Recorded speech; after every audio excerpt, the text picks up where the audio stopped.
Thank you again for showing up to honor Native American Heritage Month today on a Saturday. My name is Melissa Spence. I am Anishinaabe. I am from the Ojibwe Nation. Thank you. My territory spans from the Great Lakes area all the way to southern western Canada. So I come from a very large territory. I'm very proud of my heritage. Both of my parents are Anishinaabe, and all of my grandparents are also Anishinaabe. So I'm very proud of that. I'm from the Turtle Clan, and I'm honored to be the MC for today's event. I wanted to acknowledge that we are on Southern Paiute lands, and as a guest, even as an Indigenous person, I am always mindful of where I'm moving whenever I'm going anywhere on what my family calls Great Turtle Island. So I wanted to acknowledge that I am a guest here, and I'm very grateful for that. And I wanted to acknowledge the land and this beautiful place that I now call home, and the Colorado River that gives us life every day here. So without further ado, I'm going to introduce Courage, who is a U.S. veteran and from the Northern Cheyenne tribe, to get us started in that good way with a prayer. Please rise if you can.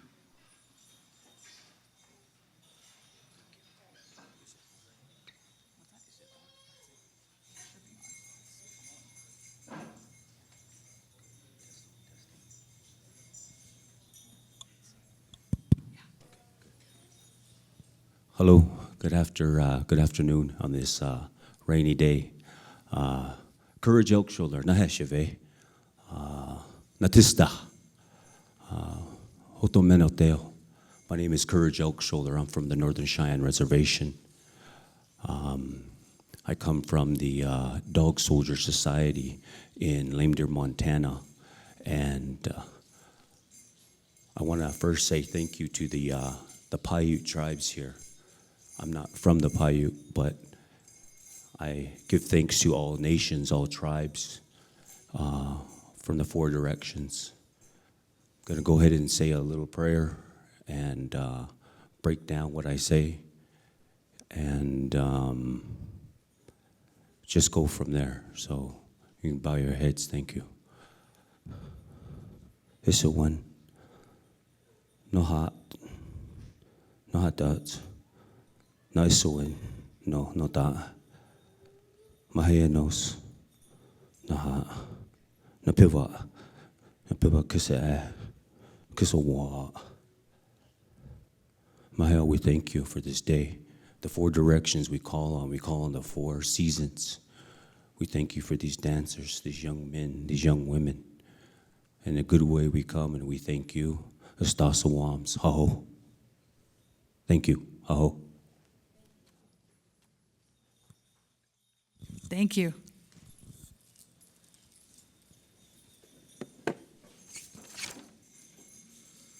Thank you for rising. Thank you so much for rising.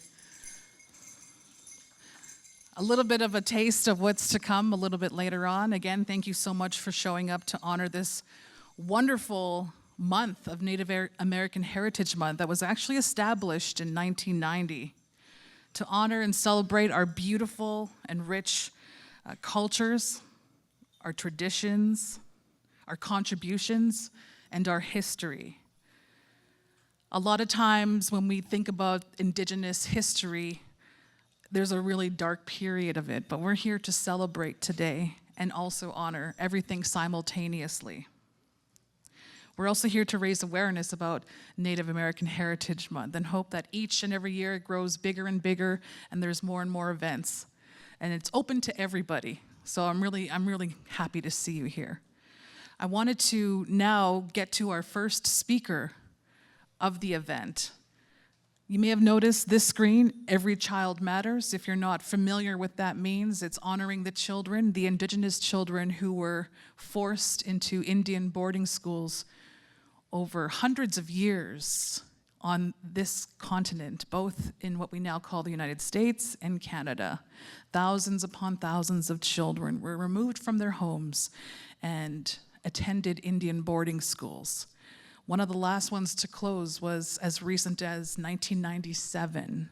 So we have someone who attended the schools who are going to speak today, and I'm going to just go down to the first row here to introduce Iris and Darren.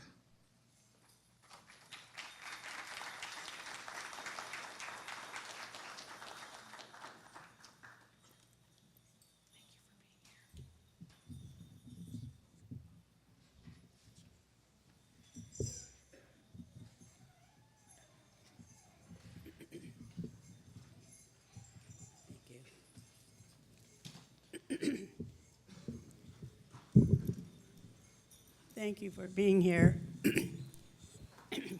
Excuse me.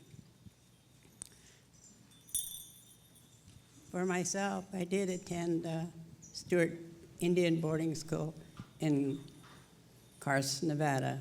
Just outside of Carson, Nevada was a little town called Stewart, Nevada, and that's where the boarding school was that was funded by the government to educate and help us to, what's the word I'm trying to say? Help us to get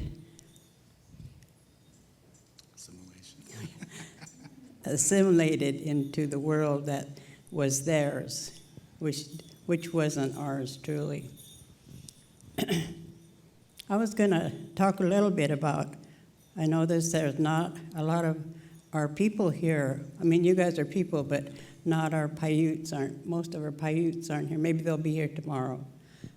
But myself, my sister, and my cousin, us three, we were bused out of here in Las Vegas when they had the old Greyhound bus station downtown. And there were so many buses leaving from there that were coming from Arizona and Utah and anywhere else between that were busing all of us up to Stewart Indian School. We had no idea where we were going. The reason me and my sisters and my cousin were sent there, we were troublemakers, I guess, back in the day, by skipping school and mostly that. And so the local officer, there used to be only one in I'm from Moapa, Nevada, which is 55 miles northeast of here, going towards Salt Lake City. And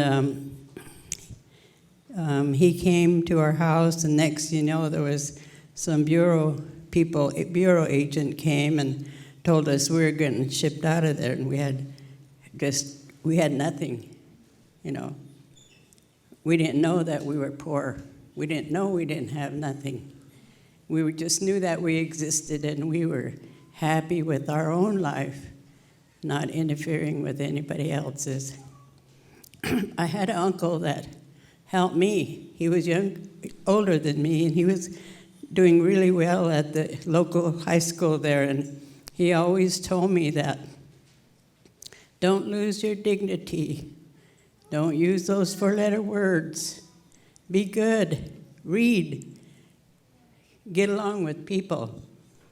So as I was young, books were my enemy because I couldn't stop reading a book. I had to read it till I was falling asleep, and the first thing I did when I woke up, I just got the book again and start reading until I finished. And I think without him, I wouldn't be here. That helped me through many things, trials and tribulations in life that, as we all know, that sometimes there's difficulties. I was going to explain a little bit about, okay, we got to Carson City, then we got into buses there that took us to Stewart.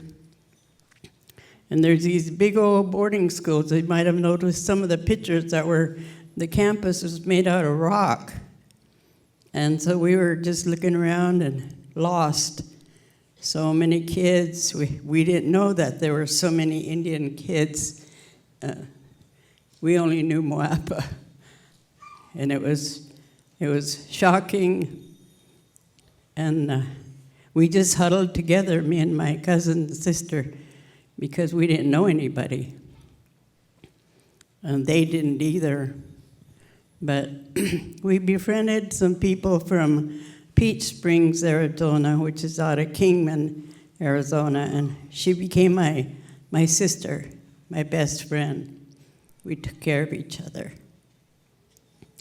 But so we went to assigned to a dorm, and based, I guess, on our test results, we were placed in different categories, like from low to high.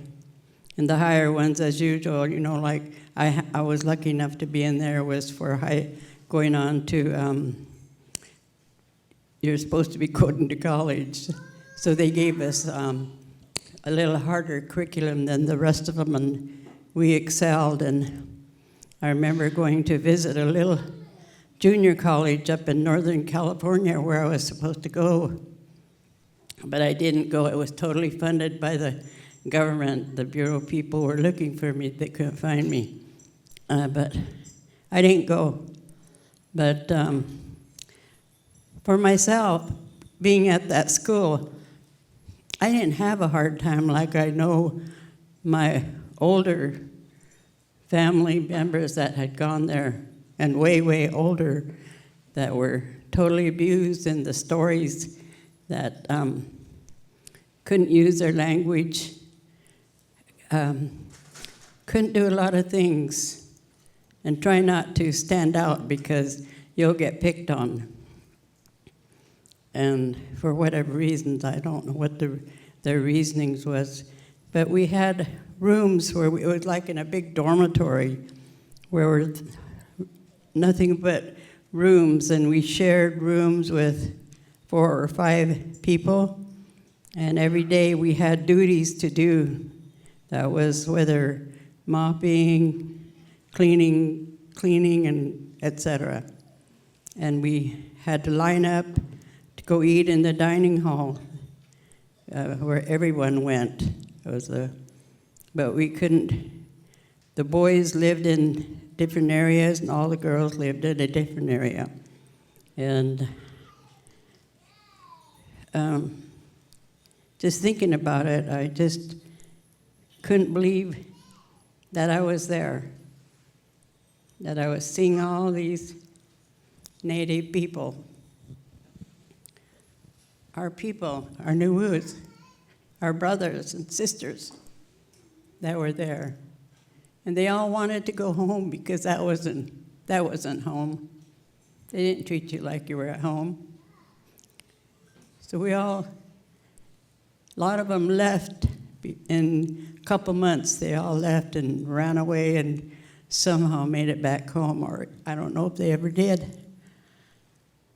But I was sitting here thinking, and here in Nevada we had that Stewart Indian School, and we have Sherman Indian School, which is still open today. That's in Riverside, California. And we had one in Phoenix, Arizona, where most of the Arizona tribes went. And where did I say? Fort Mojave. Oh, Fort Mojave, where my great-uncle went. The real old people went there, him and his friend.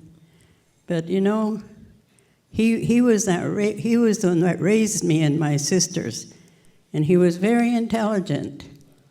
I remember him telling us when we were little kids, 10 years old, that, you know what, one day you guys are going to be buying water. We just looked at him and like, yeah.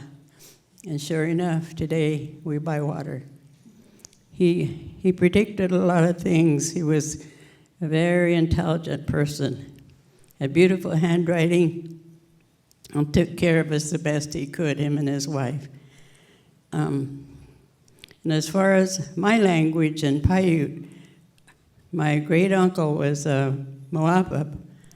Oh, before I do all this, I wanted to say that Ha'ari, Nini, Iris, Mike, Debora, Moapap, and I just said, how are you? My name's Iris Mike Debora, and I'm from Moapa. That's the Moapa Indian Reservation. And we were trying to regenerate our language and a lot of our culture, mostly language that we're losing. And we can't do that because all our people that went to these boarding schools, they went through many difficult times, but they adjusted and adapted. Whether that was good or bad, they had to do something to figure out how we're going to have our young people know, how we lived and what happened to us. So I was so humbled to know that I didn't know all these things. As I got older, the older people start speaking up and saying this is what happened to them. And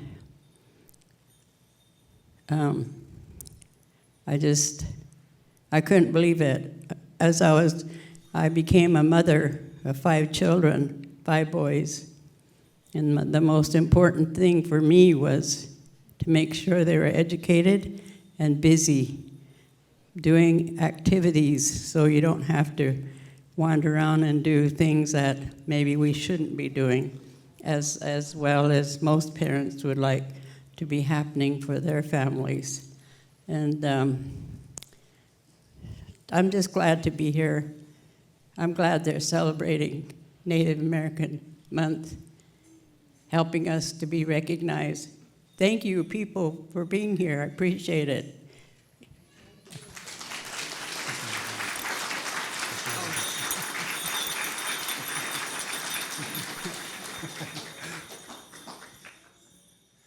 Hodiak, Niniam, Darren Dabota, Tipo, Mapavondam. Just like my mom said, how you doing? My name's Darren Dabota. I'm our Tribal Historic Preservation Officer for our reservation. So I deal with all our cultural issues on and off the reservation. We came here last year to present, myself and my mom. I talked a little bit because where I went to college, I went to Haskell Indian Junior College. And that was another boarding school. But the reason I chose that college is because I'm half Paiute and Hawaiian, quarter Hawaiian and quarter Filipino. So I grew up more Hawaiian from my dad's side of the family. So I speak more Hawaiian than Paiute. And so when I wanted to go to school, I was thinking, where do I want to go? Because, my choices at that time was either I wanted to either go to the military or go to school. And I was trying to select what school I wanted to go to, and I just happened to run across Haskell, because Haskell was one of the, at the time, one of the Indian colleges across the country. When I attended, there was about 425 different reservations. Like Melissa said, too, there was like 2 members from the reserve from Canada that attended when I went to Haskell. And so, of all places, that's where I learned my culture and my history, because all the texts were there. All the information was in the library. And so that's how I gained my knowledge in history of my reservation, is learning about it, of all places, in college. But it was in an Indian school, and I wanted to learn that part of my history and my culture, and that was the reason I attended. And then after that, I moved on to UNLV because I wanted to watch my brothers play sports, because like my mom said, I'm the oldest son, and all of us, we all played sports. At the time, I didn't know when I was playing sports. I was the first Native American coach, or I guess not coach, but captain for football, basketball, and baseball. And after I left, people are telling me, you're the first Native American in our area to be captain in all 3 sports. And all my brothers followed after me. We all played sports. And like my mom said, for us, it was, because my dad was our coach. So he coached us, since we were kids, from basketball to softball to baseball to wrestling to track and other activities. It was great that we got to learn from my dad, because just learning about the Hawaiian culture too, it's similar to the Paiute culture and all indigenous tribes. So, their similarities are all same with all indigenous tribes. And so we learned a lot from our father, and just by participating in sports, if you wanted to play sports, you'd have to keep your grades up. You at least had to keep a C average. And it was fortunate all my brothers, we all excelled in sports and academics. And it was through that we became role models for our communities. We didn't even think about that, because of when I was going to school, I had to step up for my community, because I seen my cousins, my friends being bullied that were from the tribe because of our skin color. And you know, we're located at, it's in a rural area. You know, there's still racism that's still there. You know, it's still in the valley, and we're aware of that. And you know, we would hopefully it would change. You know, after 50 years, but it still hasn't changed. And we just got to fight the battle that we have. It's the same situation as the Indian boarding schools. These are things that we have to ourselves internally battle. This is I think that's the resiliency that my mom talks about that keeps us grounded, the humility, because we know our culture, we know who we are. I guess I do, because for me that was a life lesson. You know, when I went to school, because I studied environmental studies. You know, you have the 4 R's in environmental. You know, reduce, recycle, reuse. And to me, after saying that, you know, there's one other R that's missing. And if you don't have this other R, those other 4 things don't mean nothing. Respect. If you don't respect those 4 things, you're not going to follow. And you know, as tribes, we are stewards of the land, and that's how we think. That's part of our DNA. It's that we are the givers, we are the takers, but we also are the protectors. And those are things that, as Native people, we still fight for today. You know, I'm glad we have some dancers up here, and you know, there's the songs. For us, that's important too, because in my field right now, you know, I learned about land acknowledgement. Land acknowledgement is real important for tribes, because it's not just an educational tool, it's our history, it's our culture. For me, when I first started working for my reservation, I worked in our environmental field. At that time, my mentor was my cousin. He showed me around the reservation. You know, we have 71,254 acres. I know all the corner markers. There's probably, on my reservation, we have 312 members, federally recognized. I'm probably 2, maybe 3 people that know the whole reservation. But when we haven't had the intern program since our COVID. But before that, when we had summer youth interns, I would show them around the reservation. Because most of the kids in our community, you know, they think where we live at and where our plaza's at, that's our economic development, that's the reservation. And so when I used to show the kids around our reservation, they're like, you know, they were surprised and, you know, blown away that, like I was when I first was introduced to the land.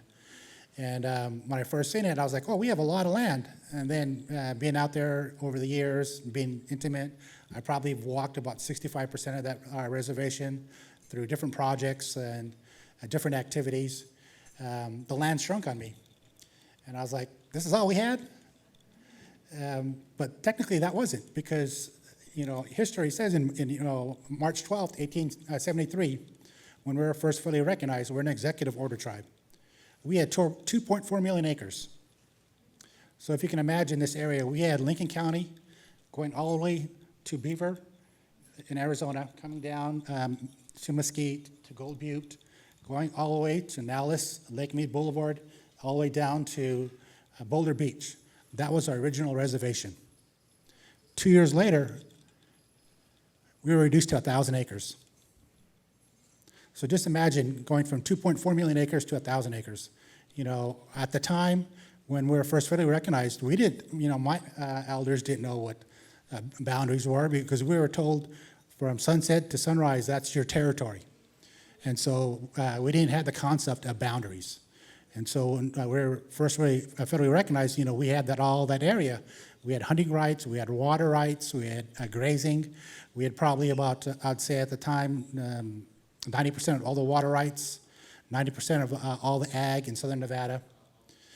And being in my position now, I found out, because, you know, I have to read the Class 3 cultural survey reports. That, you know, not just on my reservation for projects, but around Clark County. And by understanding our land base, what keeps My self-focused in letting the agencies know is because I follow our Salt Song Trail. The Salt Song Trail is one of our last traditions that we still practice today. It's a cry landscape song. It's when someone passes away. So this trail is part trail, part spirit trail, talks about our para caves, talks about the natural resources, cultural landscapes, and it encompasses about 45 million acres. So it encompasses southern Nevada, southern California, northern Arizona, and southern Utah.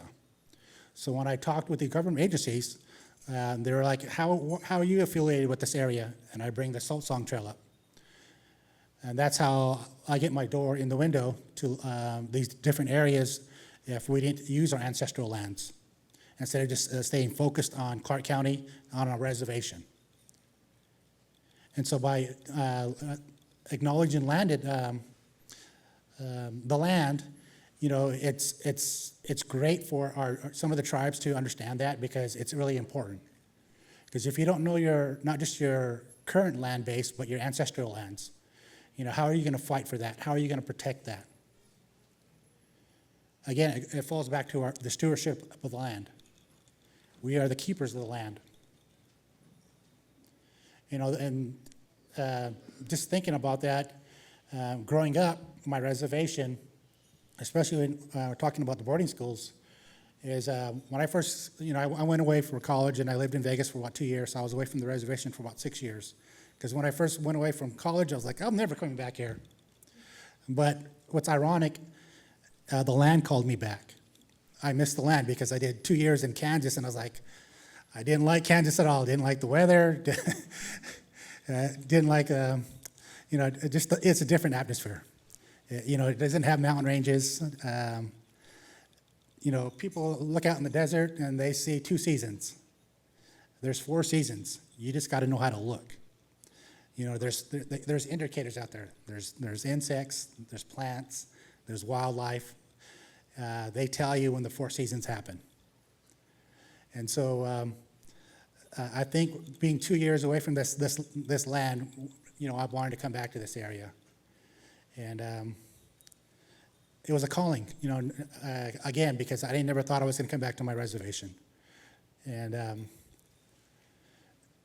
in that time frame when I was gone, and when I started working for the reservation, I found out we lost a lot of our traditional ecological knowledge. Not just because of boarding school, because you know, our elders didn't tell or pass on that information to the next generation because they were ashamed. Because at the time they couldn't speak the language, and they wanted my generation to, you know, learn English. So when I grew up, you know, I learned English and Hawaiian, and so you know, it's tough, and you know, you have to battle daily, because to preserve your culture and your heritage, it's part of our identity. You know, no one can take that away from us. And then just going back to a land acknowledgement and traditional ecological knowledge, we are also downwind victims, because from where our reservation's at, it's in Moapa, so we're only roughly about 80 miles away from the test site. And so when my mom was growing up, and when I was a young kid, we lost probably about 60 to 70% of our elders through cancer. And what's ironic is because in the late 80s, at that time, that was the hospital for our community, for Moapa. There was a mysterious fire that happened, and it burned all the records, so we cannot claim any evidence for downward victims, because our ancestors' records were all burnt. And so for us as a tribe, we missed out with that, the downward victims, you know, release fund. And so in that time frame, we lost a lot of our Paiute names for these mountains, these ranges, these springs, because of, like I said, when I came back to the reservation, the first thing I did was outreach with my elders to find out if they remember anything. And at the time, none of them really could recall nothing. The only thing that they can recall was some of the plants and the uses, So being environmental, that helped me to understand, what plants we have out here in the desert. But the names of these places has been lost to us from WAPA. It's part of the boarding school system, and like I said, we're downwards victims too from radiation from the old test site. And so what's ironic is that I teach my mom more about the culture or heritage than she does, but she's been learning her language though. It's been coming back but we lost two of our teachers during COVID. And that was disheartening for us because, like I said, we have 312 members, and we probably have about 8 that speak it fluently, and we lost 2 of them through COVID. And I know that's one of the things that our tribe has been fighting for is how do we revive our language? And that's something that we're still fighting today. But I think for me, what keeps us still grounded is at least we have one of the things that's still passed on, and that's the Salt Song Trail. And that's still something that for a while in Moapa, we didn't have any salt singers. And now we have a resurgent. We probably have, I would say, 6 singers from Moapa. And we're one of the leading groups from Moapa for the salt singers because it's a calling. When someone passes away, they sing for the families, for the Southern Paiutes, and for the Chimwavis.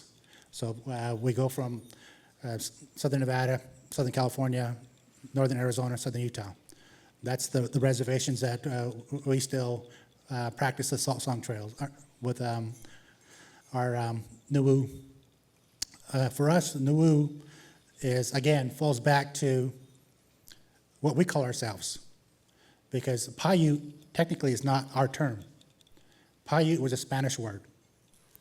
The Spanish gave us that because they thought we were the Lost Ute tribe. And so Nuwu is the people. That's what we're called, the Nuwu. Or you could say Nuwuvi. And so, it's a journey, and I appreciate everybody coming here. This is something we should never forget. Just when they were going through the pictures earlier, I seen Jim Thorpe. And to me, this is my regalia because I played sports. So this is my battle armor. I'm a Dodger fan for lifer. I'm a Raider fan for lifer. I'm a Laker fan for lifer. So those are my teams, and this is my regalia. Then my mom wanted to read this real quick from the Indian Stewart School Culture Center and Museum. This is their mission statement.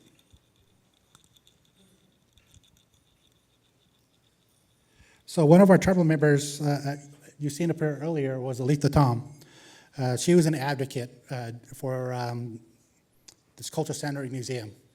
It took about almost 20 years for them to complete this. And I'm glad this finally got completed before she passed away. So the mission statement for the Stewart Indian Culture Center and Museum. The mission of the Indian School Culture Center and Museum is to tell the stories of the thousands of American Indian children from the Western tribes who were educated at Stewart. These stories tell of a complex past that changed the course of generation of these children. The countless stories of hardship, resilience, strength, and triumph are at the core of the current efforts to preserve the Stewart campus and are illustrated in the exhibits at the museum. In addition to sharing the Stewart history, the museum is a place of living heritage through exhibits of contemporary Native art, storytelling, arts and crafts, demonstrations, lectures, public programming, and educational activities. The museum serves as a research facility for the Stewart students, staff, facility, alumni, and the general public. This museum is not a museum in the Western sense, but a gathering place for Stewart alumni and their families. And also, along with that, they celebrate the Stewart Indian Powwow. That's during Father's Day month up in Carson City. And I know they always have a booth there with alumni. I know my mom's been on there a couple times. And it's a couple years ago at their, you've seen earlier, there was the gravesite at Stewart. We had some of our tribal members there and some of our salt singers to pray for some of those, because there were babies over there that passed away. And so they were praying not just for the babies, but all the other people, all the kids that passed away up in the Stewart. And so they sang the Salt Song Trail. And so I'm glad we had the opportunity, to coordinate with that with Stewart and with our salt singers and some of our tribal members and our elders that went up there to attend that event. And it feels good in my heart that we're, like I said, that we still keep these traditions alive. Thank you.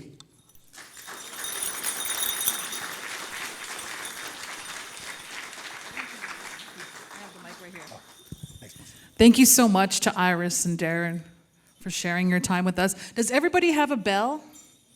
Let's ring those bells right now because they represent healing in our culture.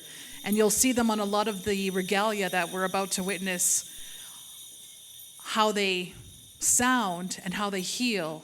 And they were worn traditionally for a lot of men who were hunting to make it sound like they were more than just a couple of guys, to make it sound like there are way more people in the bush to kind of scare whomever might be wandering around.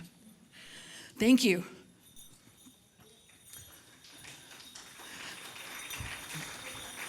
If you didn't get a bell, please try and get one on your way out. All right, we're going to move to our fashion show portion of the afternoon. Thank you again for attending today, and I hope that you found this educational at the very least, and learn something different and take away with you something special from this event. All right. We can cue the music. We have some ladies that are going to be making their way to the stage. The way that we adorn ourselves in our culture has always been very important. I happen to be somewhat flamboyant, and I credit that to my Indigenous culture. We spend many, many hours a day working on our clothing, our regalia, grooming, and being as beautiful as we can be to show up each day for our Creator in the best way that we could.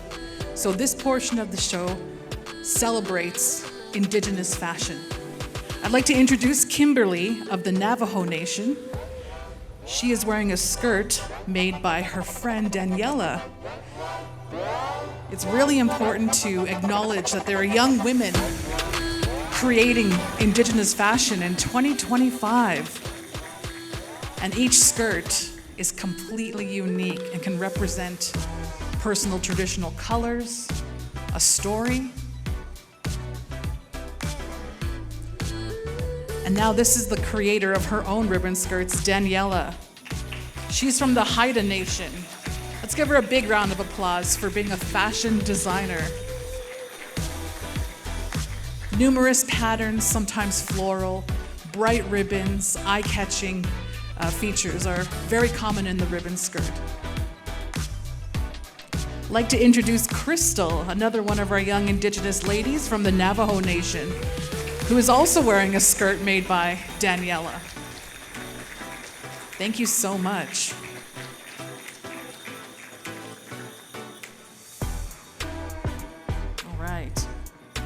We have Marley, who is representing the Northern Cheyenne Nation.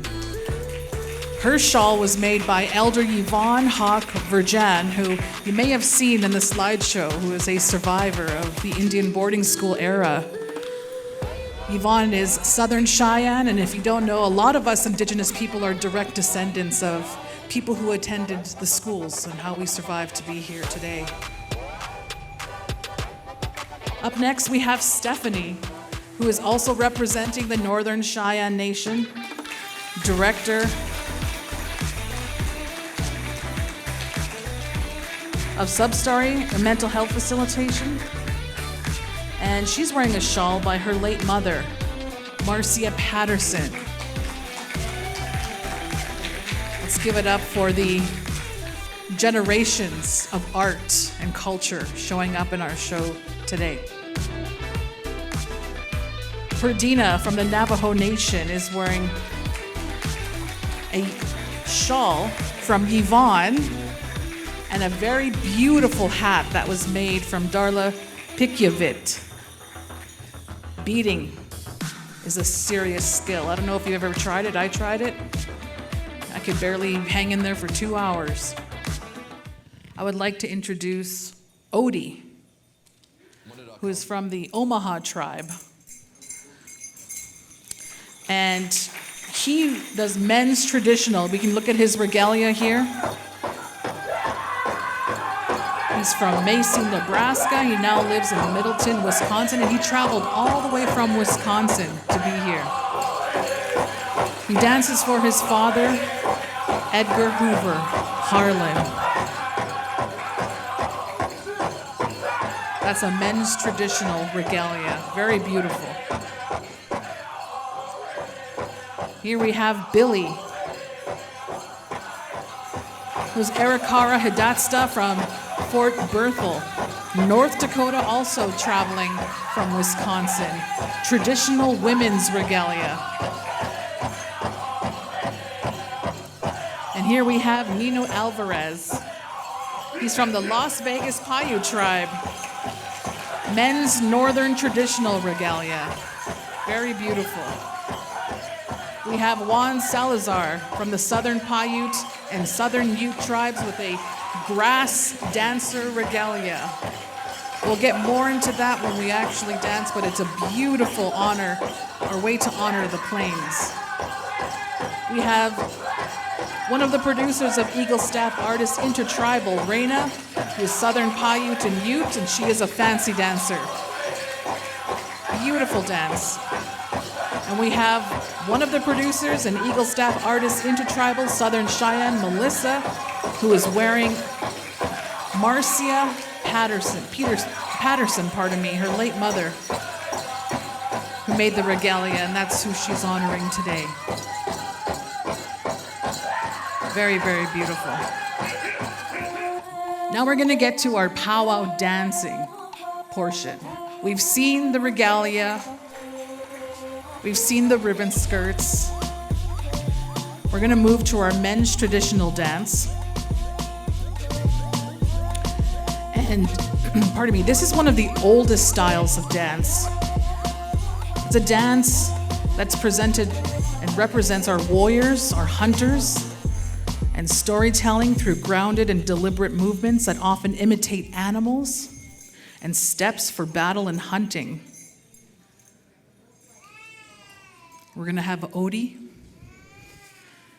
and Nino give us a demonstration of men's traditional.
Thank you, Odie and Nino.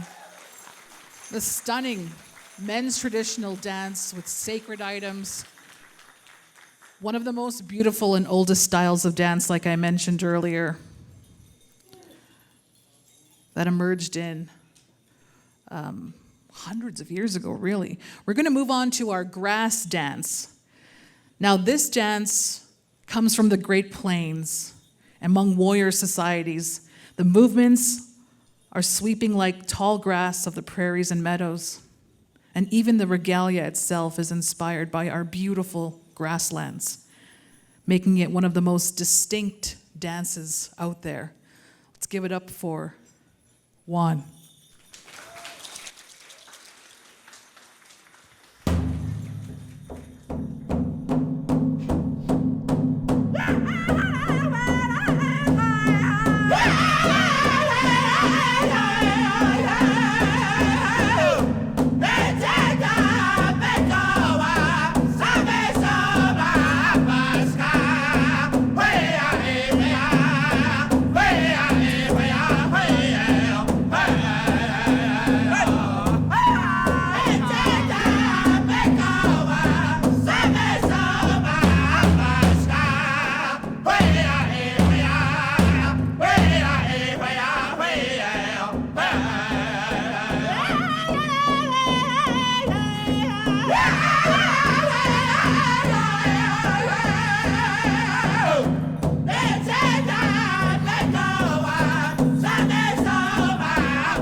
Thank you, Juan. That's a serious workout being a dancer. Grass dancers. I'd like to introduce some ladies who are joining us. They're going to be doing a sort of like a women's intertribal. Intertribal means everybody dances their style all at the same time. Most people are welcomed to participate in the intertribal. Here we have the Northern Traditional Women's Dance. It's one of the most graceful dances, characterized by the short up and down steps and precise rhythmic movements. And then we have the fancy shawl dance, which represents and symbolizes the beauty of nature and the transformation of a butterfly. And we have Melissa here with our traditional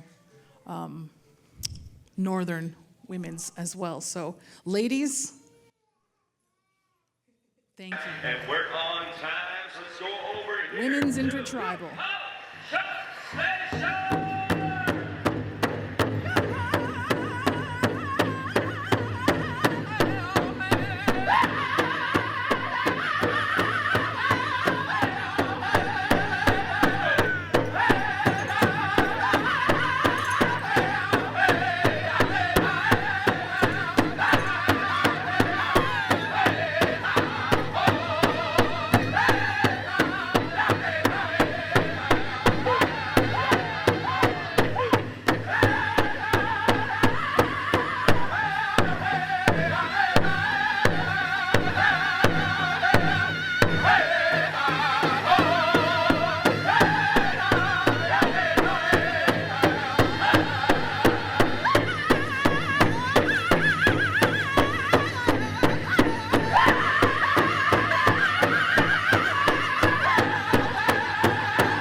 Thank you, Melissa, Raina, and Billy for the Women's InterTribal Dance. Let's ring those bells one more time for the fancy shawl dancers, the Northern Women's Traditional. We're about to bring out an InterTribal men's dance where we're going to see the grass dance and the Northern, or the traditional men's all together. Let's welcome Nino, Juan, and Odie.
Thank you so much again to Nino, Juan, and Odie for their endurance and showing us their beautiful styles.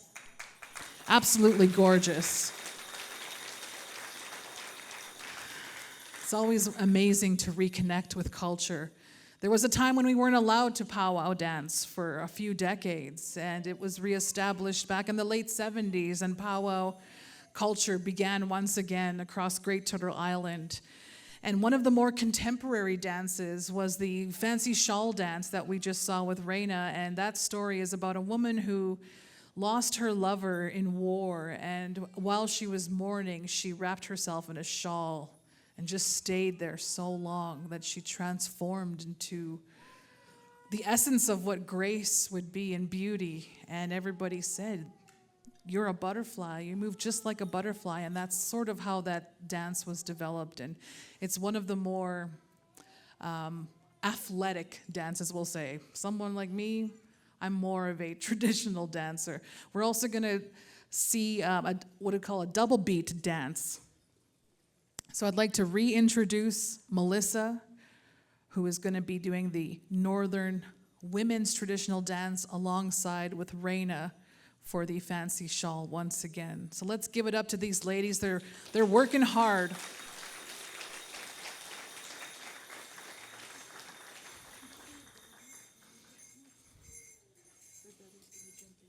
Okay. And Reina's brother is going to join them as well with the grass dance. Let's give it up for Juan, who's doing 2 in a row here. Okay, Midnight Express. Make them dance, boys. Make them dance.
Let's ring those bells or give them a round of applause.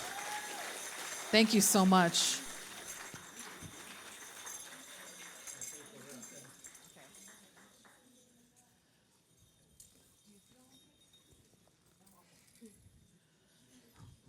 Thank you again for attending. That is the end of our program for today, and I encourage anybody to continue supporting Indigenous culture across not just the Las Vegas Valley, but wherever you go, because our cultures are still growing and being reborn as each generation continues to reconnect with some of our lost heritage. If you would like to get a picture with some of the dancers, they will be moving towards the hall out the doors, but I want just to remind you or introduce you to a protocol that we don't touch any feathers, and if you want more than a picture, maybe a video, that there's always an offering that should be made as well, because dancers and their families put so much time into the regalia. Beating alone can take hours upon hours. But thank you to you for showing up today to celebrate with us in our beautiful culture. I just love us so much. Round of applause for you. And we're also going to be having an event tomorrow at the Summerlin Library. Same time.